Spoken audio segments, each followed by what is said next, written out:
abrir a palavra do Senhor no Evangelho segundo escreveu Lucas. Evangelho segundo escreveu Lucas, capítulo 1, irmãos. Lucas 1.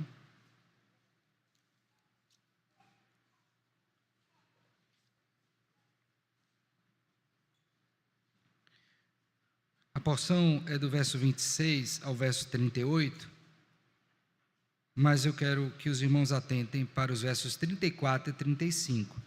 Nós vamos falar hoje, o assunto é as duas naturezas de Cristo Jesus, nosso Senhor. O tema é Deus e homem, as duas naturezas do nosso Redentor. Então nós vamos abrir a Bíblia em Lucas 1, 26 a 38. Antes de ler, vamos orar mais uma vez, tá? Te bendizemos, ó Deus, por termos esta bênção de nos reunir para estudarmos a Tua Palavra, aprendendo do Senhor, de acordo com o que a Tua Palavra nos ensina. Pedimos que o Senhor, o Espírito, nos conduza, desvendando os nossos olhos, para que possamos contemplar as maravilhas da Tua lei.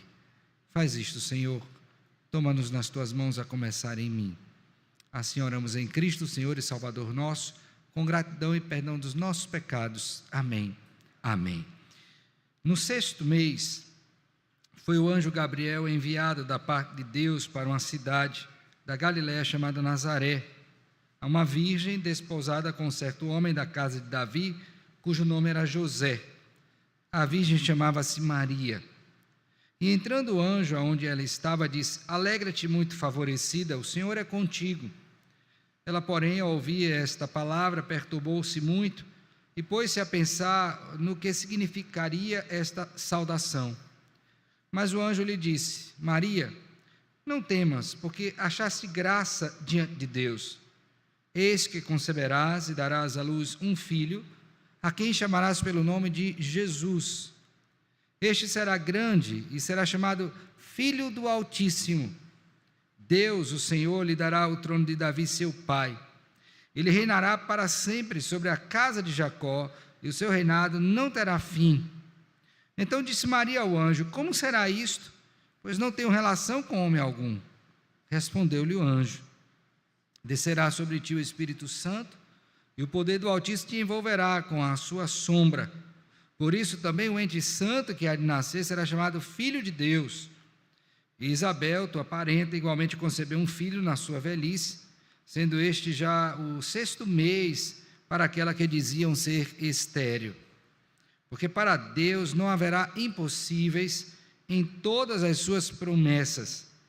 Então disse Maria: Aqui está a serva do Senhor, que se cumpra em mim conforme a tua palavra. E o anjo se ausentou dela. Amém. Meus irmãos, quando nós lemos esse texto de Lucas, escrito por Lucas, né? E de modo muito acurado, como ele mesmo diz no capítulo 1, verso 3, quando ele fala a Teófilo, né? Igualmente a mim me pareceu bem, depois de acurada investigação de tudo sua origem, dar-te por escrito, ó excelentíssimo Teófilo, né?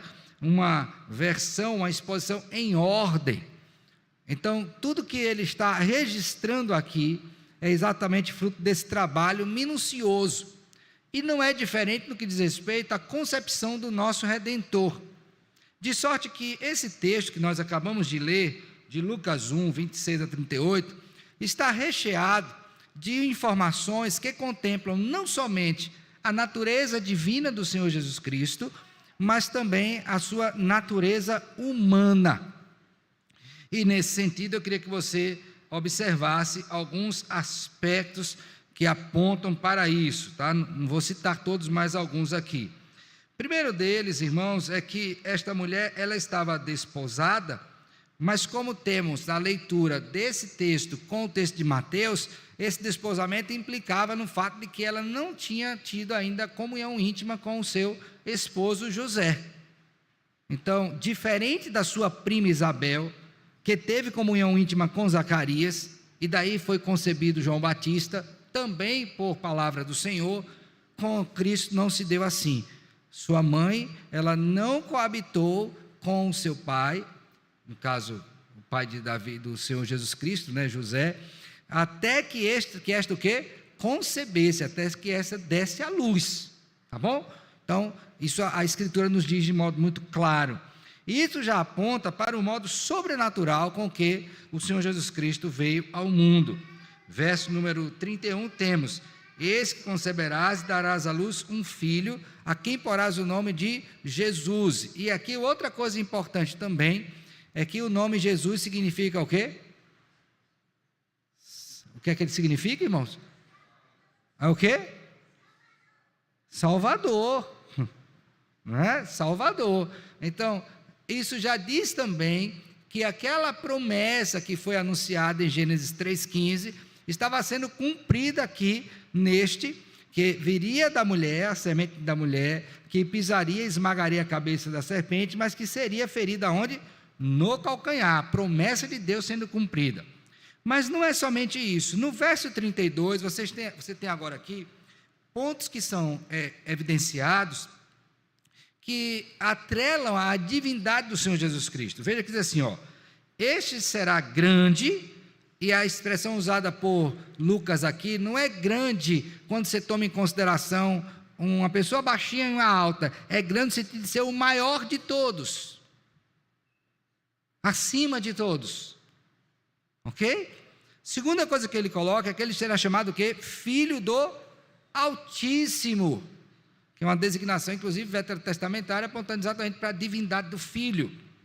E ele diz: Deus, o Senhor, lhe dará o trono de Davi, seu pai. Então ele será rei, mais um aspecto posto. Mas veja que o reino dele será um reino de qual extensão temporal? O texto diz: ele será o quê? Um rei para sempre. Então, quando você olha e ajunta essas coisas, automaticamente a sua mente já deve ser direcionada para entender que aquele que viria para ser o nosso Salvador, que estava aqui presente, ele é Deus, ele compartilha atributos da divindade, então não é um homem qualquer. Mas aí, irmãos, nós temos uma outra coisa, e eu acho que essa de algum modo fecha, não é?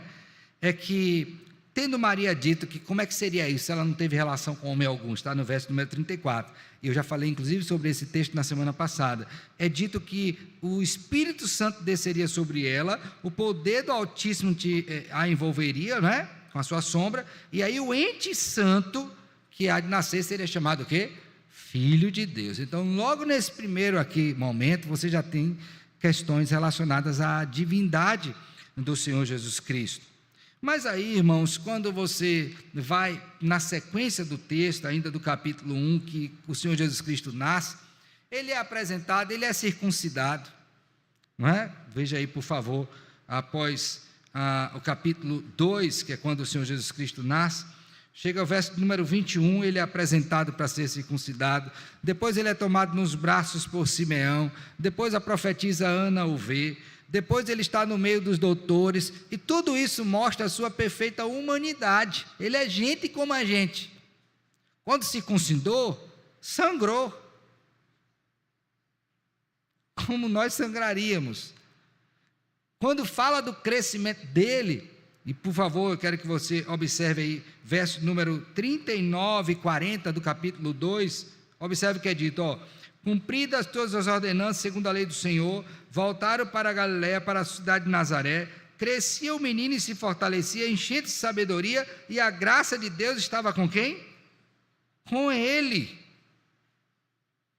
Então, ele crescia como qualquer homem normal, porque ele era o quê? Homem. Mas tem um outro detalhe bem interessante, que eu queria que você acompanhasse comigo. Por favor. Verso 42, quando ele atingiu, observe bem, o quê? Os 12 anos, então ele fazia aniversário também, não era? Porque se tinha 12, ele fez 1, fez 2, fez 3, fez 4, fez 5, aí eu pergunto a você, Deus tem dias? Ou ele é eterno? Essa é uma medida humana.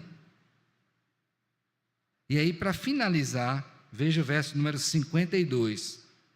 E crescia Jesus em sabedoria Agora observe bem, estatura. Aqui é medida física. Então há um aspecto físico no Senhor. Então quando Lucas apresenta o nosso Redentor, ele já trabalha em cima dessas duas coisas, muito claramente. Tanto a natureza divina, desde a sua concepção, quanto também a sua natureza o quê? Humana. Então, por que isso é importante? Porque ao longo da história da igreja, para que a gente pudesse entender bem isso aqui, é necessário que você saiba que ao longo da história da igreja, muitas foram as heresias que foram levantadas para desfazer exatamente isso. Deixe-me explicar. Primeiro, para que você fosse salvo, e eu também, era necessário que o nosso Salvador fosse tanto Deus quanto o quê? Homem. Perfeito Deus e perfeito o quê? Homem. Ele tinha que ser homem para sofrer e cumprir tudo que havia de passar, né? Nós, no nosso lugar, e ele tinha que ser Deus para cumprir plenamente aquilo que Deus estabeleceu na proporção devida, já que o nosso problema era de natureza infinita, porque tomado diante de Deus. Então isso era importante que acontecesse, mas como eu disse, ao longo da história, surgiram vários pensamentos contrários a essa questão da dupla natureza do Senhor Jesus Cristo e dupla natureza perfeita. Então diziam assim, é só Deus. Então defendiam só a divindade. Eu não vou citar o nome para que você não fique perdido, tá? Mas só basta entender como que era. Então uns diziam, é só Deus. Outros diziam, é só homem, não é Deus. Aí outros diziam, é homem 50% e é Deus 50%. Então não é nem perfeito Deus e nem o quê? Perfeito homem. Outros diziam, foi homem por um tempo e Deus por um tempo. Então todas essas coisas foram inventadas para tentar, de alguma forma, convencer os incautos, aqueles que não liam e compreendiam a palavra do Senhor à luz da iluminação do Espírito Santo de Deus, que Jesus Cristo não era perfeito Deus e nem perfeito homem. E, irmãos, isso se arrasta até hoje. Até hoje você vai ter heresias dessa natureza. Muda o nome, mas a natureza é a mesma. Mas o que é que você e eu precisamos crer quando lemos a Escritura? Que Jesus Cristo é perfeito Deus, 100%, e Ele é perfeito o quê? Homem. E que essas duas naturezas, elas não se confundem, elas não se anulam, elas não se complementam, mas elas são perfeitas em um só ser. Esse é um mistério revelado. Deus decidiu fazer assim, porque era necessário que assim fosse, a fim de que Ele pudesse nos salvar. Nesse sentido, portanto, irmãos, nós temos aqui o artigo 19 da Confissão Belga, que eu quero ler. Eu vou ler todo o artigo, e depois eu vou dividir em 5 pontos, para que você possa gravar bem detalhadinho aí, tá certo? Então eu vou ler todo o artigo. Quero que você, se você está no grupo da igreja aí, você pode ver, senão você vai, Confissão Belga, artigo 19, diz assim, cremos que, por esta concepção, a pessoa do Filho está unida e conjugada inseparavelmente com a natureza humana. A natureza divina está unida e o quê? E conjugada inseparavelmente com a natureza o quê? Humana. Não há então 2 filhos de Deus, um divino e humano, nem 2 pessoas, é uma só pessoa com 2 naturezas, ok? Unidas numa só pessoa, mantendo cada uma delas suas características distintas, 100% Deus e 100% o quê? Homem. A natureza divina permaneceu não criada, porque Deus nunca foi criado. Ele é o quê? Eterno, né? A linguagem utilizada para o Filho é eternamente gerado do Pai, mas nunca foi criado. E ele diz, não criada, sem início, nem fim de vida. Abra sua Bíblia aí em Hebreus capítulo 7, por favor. Vamos aí acompanhar esse texto. Hebreus capítulo 7.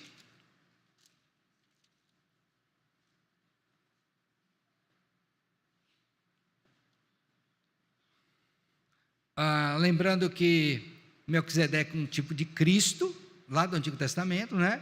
E aí falando sobre ele, ele diz, olha, sem pai, sem mãe, sem genealogia, que não teve princípio de dias, nem fim de existência, entretanto feito semelhante ao Filho de Deus, permanece sacerdote o quê?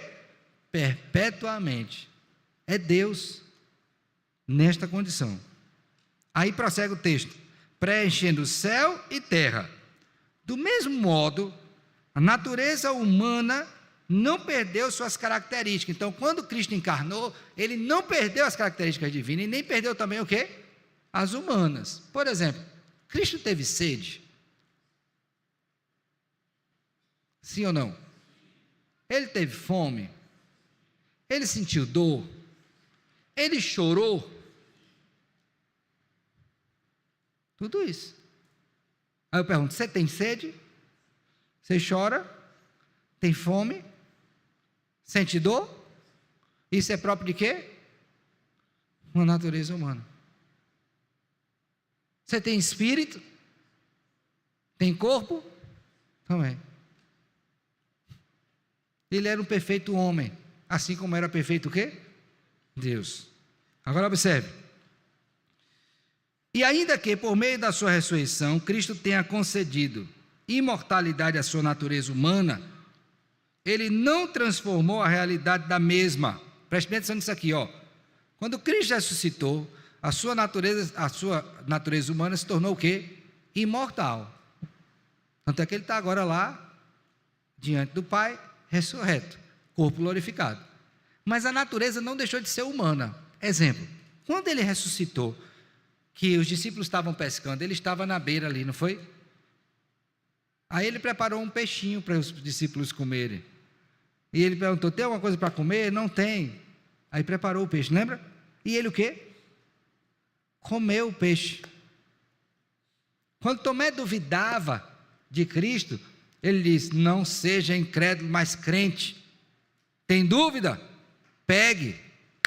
Ele pegou. Senhor meu e Deus meu. Ele disse: porque pegaste e creste? Bem-aventurados que não viram e creram. Então, quando ele fez isso, era para mostrar que, de fato, mesmo depois da sua ressurreição, a sua natureza humana estava presente. Só que agora em uma outra condição. Qual? Eterna. Mas continuava homem. Perfeito Deus e perfeito o quê? Homem. Prossegue. Essas duas naturezas, porém, estão unidas numa só pessoa, de tal maneira que nem por sua morte foram o quê? Separadas. Ao morrer, ele entregou então nas mãos de seu Pai um verdadeiro espírito humano, que saiu de seu corpo. Entretanto, a natureza divina sempre continuou unida à natureza humana, quando essa jazia no sepulcro. Deus estava ali, corpo dele, presente. A divindade não cessou de estar nele, assim como estava nele quando era criança, embora por algum tempo não tivesse o quê? Manifestado. Por isso, confessamos que Cristo é verdadeiro Deus, verdadeiro homem, verdadeiro Deus a fim de vencer a morte por seu poder, e verdadeiro homem a fim de morrer por nós na fraqueza de sua carne. Agora, diante disso eu quero mostrar 5 pontinhos para você. Primeira coisa, grave: Cristo subsiste em duas, o quê? Naturezas em uma só pessoa. Quais são elas? A divina e a humana. Qual é maior do que a outra? Tem alguma maior do que a outra? Não. Tem alguma menor? Não. Se anulam? Se complementam? Não. 100% Deus e 100% o quê? Homem. Pastor, e se for diferente disso? Ele não pode não nos salvar. Por quê? Porque para nos salvar tem que ser perfeito Deus e perfeito o quê? Homem. Segunda coisa, preste bem atenção. Eu tenho que crer à luz da Escritura na realidade da natureza divina do Senhor Jesus Cristo. Então eu não posso crer que Jesus é só homem. Ele é também o quê? Deus. Exemplo bíblico. Preste bem atenção nisso. Quando o Senhor Jesus Cristo, preste muita atenção nisso, foi interpelado sobre uma fala dele, para que saiba que o Filho do Homem tem poder sobre a terra, não somente vou curá-lo, mas digo uma coisa para ele: o quê? Perdoados estão os seus. Aí os fariseus interpelam e dizem: não, quem pode perdoar pecados senão quem? Ele disse, pois está comprovado agora. Eu não somente perdoo, como também curo. Então, se você não admitir a natureza divina de Cristo, para você será impossível ser o quê? O quê? Perdoado. Logo não será salvo. Aí eu pergunto para você, será que brincar com isto, dizer que Jesus Cristo não é Deus, ou que não tem uma natureza divina, é algo sério? Muito, porque isso implicará na impossibilidade de que Ele possa perdoar os seus pecados. Entenderam? Entendeu? Agora vamos pensar outra coisa. Então, Ele tem duas naturezas, uma é divina e a outra é o quê? Terceira coisa, preste bem atenção. Não brinque com a realidade da natureza, o quê? Humana. Humana. Por quê? Porque uma vez que Ele se tornou carne como nós, Ele pode se compadecer das nossas o quê? Fraquezas. Não é uma bênção? Como Deus, Ele pode perdoar os meus pecados. E como homem, eu estou dando um exemplo, tá? Tem outras questões. E como homem, Ele pode se compadecer o quê? Das nossas fraquezas. Pastor, o senhor está querendo dizer que Deus então não podia se compadecer? Não estou dizendo isso. Estou dizendo que o fato de Cristo estar com a sua perfeita humanidade faz com que Ele se identifique conosco no sentido dos nossos pecados. Lembremos bem, mas sem cometer nenhum pecado. Então Ele nem tinha natureza pecaminosa, porque Ele foi concebido sobrenaturalmente, e nem Ele pecou, embora tenha sido tentado em quê? Em todas as coisas. Então, dois exemplos aqui bem básicos. Como Deus, Ele pode me perdoar, e como homem, Ele pode se compadecer das nossas fraquezas. Então, quando você ora hoje de noite aqui, pedindo assim, Senhor, tenha perdão, ou tenha misericórdia de mim, o Senhor está vendo as minhas dores, Senhor, são tantas, físicas, espirituais, lutas por dentro, temores por fora, Senhor, tenha compaixão, tenha plena certeza que o seu Redentor entende perfeitamente o que você está passando. Mas vamos supor que você cometeu um pecado terrível, e você está na dúvida aí, meu Deus, em quem eu confio para me perdoar? Você pode olhar para Jesus Cristo e saber que sendo Ele o quê?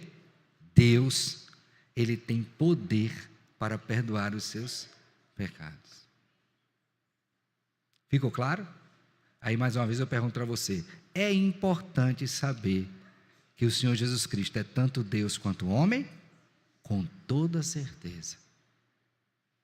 Se eu desfizer isto, e mudar a compreensão que a Bíblia nos dá, eu estou comprometendo a minha própria condição diante do Senhor. E isso é grave. Gravíssimo. Ok? Abra sua Bíblia aí, por favor, em Hebreus ainda, capítulo 4. E veja agora essa dupla relação em um só verso, tá? Hebreus 4,14. Abriram?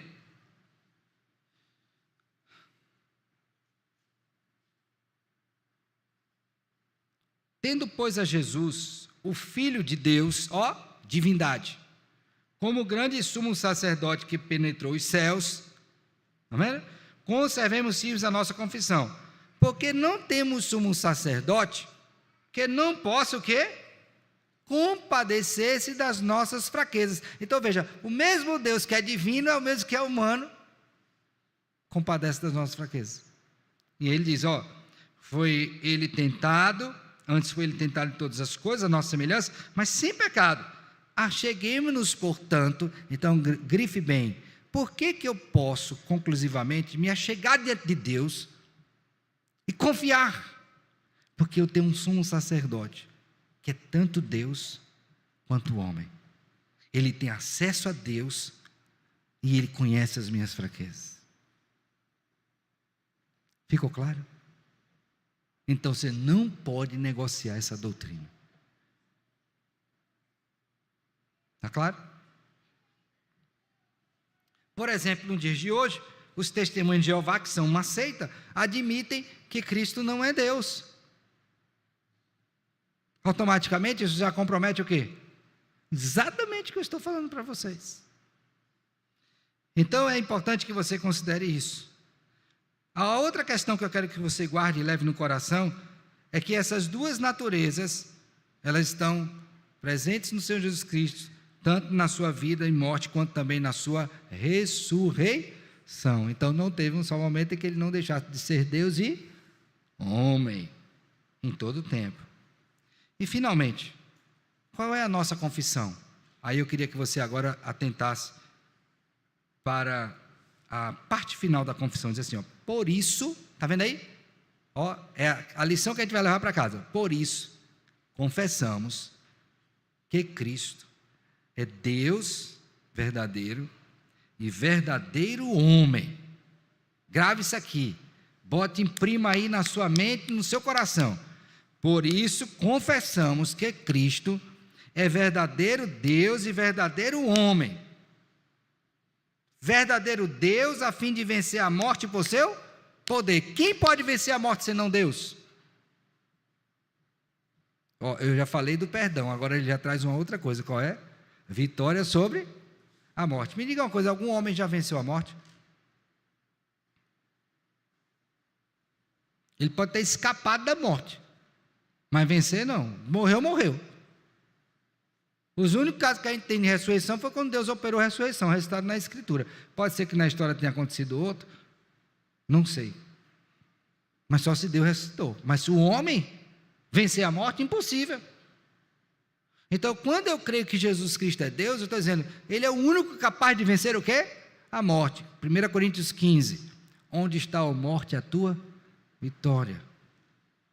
Onde está a morte, o teu aguilhão? Cristo venceu a morte. Ele é Deus. Então Ele é verdadeiro o quê? Venceu a morte. Ele não somente me perdoa, mas Ele é vitorioso sobre a morte.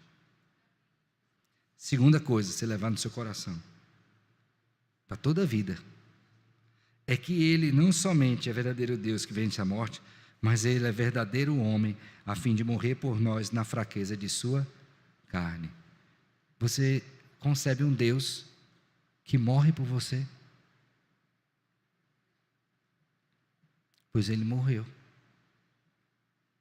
Morreu por nós, sendo nós ainda o quê? Pecadores.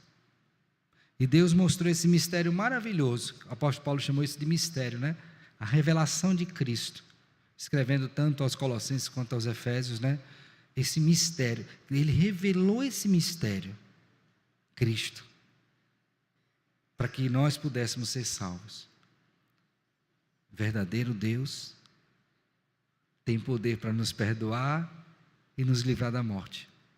E como verdadeiro homem, Ele se compadece de nós, dando a sua vida por nós. Hoje você vai para casa e eu quero que você leve, Senhor, como é importante saber que o meu Deus, meu Salvador, é verdadeiro Deus e verdadeiro homem. Porque isso robustece a minha fé. Isso me faz ter convicção quando eu for acorsado aí por doutrinas variadas, contrárias à Escritura. Eu dizer, não, essa não é a verdade. A verdade é que o meu Salvador é Deus e homem perfeito. E finalmente, porque isso me mostra as implicações soteriológicas. É importante sabermos disso para a nossa salvação. Porque nós sabemos que temos um Deus que nos perdoa, que se compadece de nós, que venceu a morte e nos garantiu não somente a vida agora, mas também a vida futura. Então, Jesus é verdadeiro Deus e verdadeiro homem. Guarde isso no seu coração, jamais esqueça disso e glorifique-o por isso também. Tá bom?